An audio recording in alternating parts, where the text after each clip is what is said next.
bad-mouthing and lying about the country that was invaded. They crushed their skulls. They lit them on fire. NATO has generally been kind of a force for good, yeah? No. We've got a Piers Morgan panel to hop into with Dave Smith and Cenk Uygur doing foreign policy debate, everything from Israel to Russia, so strap yourself in. It's sure to be a spicy one. Like the video while you're at it, subscribe if you haven't already, and we'll be back after with the fact checks for Dave and the context needed. I still don't know how you explain what he's done and said in the past month. If you wanted to end the war, then why are you only beating up on and bad-mouthing and lying about the country that was invaded? Lying, Piers, that Ukraine started this war.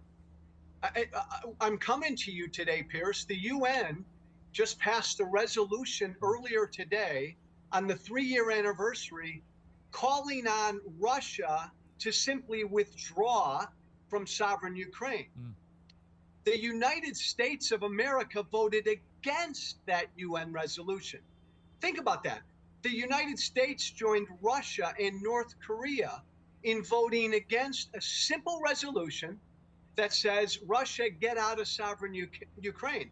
Every freedom democratic country in the world voted for that resolution. I mean, at this point, our government under Trump is just an arm for Russian propaganda. Even the things he's saying about these conflicts is crazy. The idea that Trump's UN ambassador wouldn't even move with the UN to condemn Russia occupying a sovereign territory is pretty insane and pretty unprecedented. We sided with Russia and North Korea. Like, keep that in mind. That's where Trump is laying our stake, especially when, I mean, again, you consider every other democracy literally did it. There is no defense for Trump touting Ukraine starting the war. There's no defense for him pretending it started under Biden either. There is no defensible position where you believe that what he's saying about it isn't Russian propaganda. The idea Ukraine started the war would have to literally be predicated on the belief that them voting against Russian interests as a sovereign country is somehow warranting Russian aggression, which you would only believe if you were in Russian, like you're doing Russia, like you believed in Russian interests. It's because Russia literally truly never saw them as a sovereign country. They thought that they had them on a leash. They could meddle in their politics. They had a war base in, I think it was Crimea, in one of their big cities. So once they started to lose that control and they realized like, oh, this might actually happen, they went full into bully mode and invaded them in 2014. And now Trump is going to reward them for it. Piers, you and Tucker had your argument about this, but if you want to say NATO's a defensive alliance, I mean, I guess, except for all of the times when it's not, you know, except for Serbia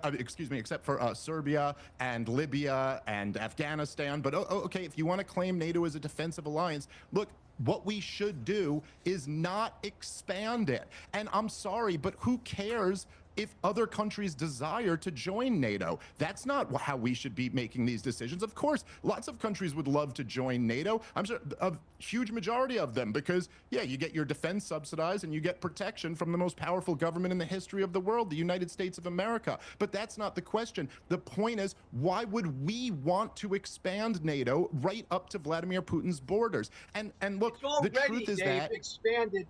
It's already expanded right up to Vladimir Putin's border. And I didn't say it wasn't. If you can't, David, but Dave, again, every time I'm on with you, you accuse me of immature thinking. Granted, nothing is totally black and white, but would you not say generally over the course of history, here we go again, NATO has generally been kind of a force for good? Yeah?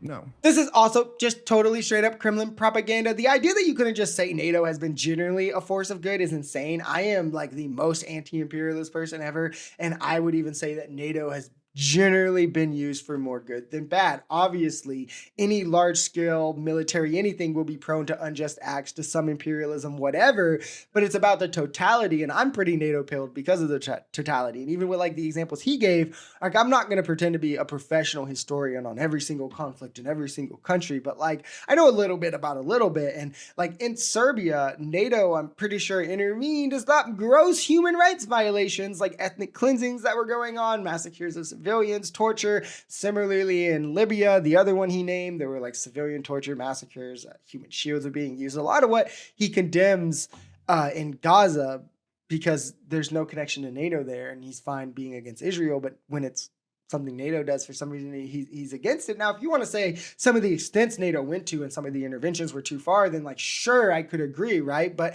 if your examples of NATO bad are them intervening to stop ethnic cleansings, torture, and sexual violence and other human rights violations, then like, you might find yourself doing Russian propaganda. Are we ever going to talk about the 15,000 dead children that Israel slaughtered?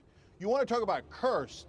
If you think the Palestinians are cursed because of 36 children killed during October 7th, how cursed is Israel for the 15,000 children that they slaughtered? They crushed their skulls. They lit them on fire. They destroyed and killed tens of thousands of children.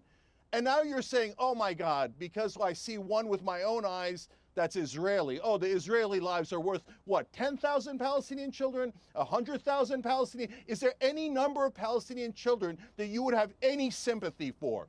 So screw Hamas, but that does not justify Israel. Slaughter after slaughter after slaughter. A simple thing is true here. There's no going back from what the world has witnessed on October the 7th. I think it's changed all of us who at least have been engaged in it, whatever side of the conflict you fall on. I mean, for me, the slaughtering of Palestinians before our eyes, women, children, elderly people alike, as Face After Face takes to the airways to tell us how it's all justified this time and how they were forced into bombing a school because Hamas, and civilians just so happened to be seeking refuge in it, and they're still the most moral and ethnic army, or how, we bombed the refugee tent camp because Hamas made us. Like, are we supposed to believe that after 45,000 dead, 15,000 of which are children, 70% of Gaza at least destroyed, 16 months later, right, that October the 7th is still the cause of all of these aggressions? Like, how long is that going to be the reason? When Israel drops the last bomb on the last Palestinian in 20 years, is October 7th still going to be the silent reason? The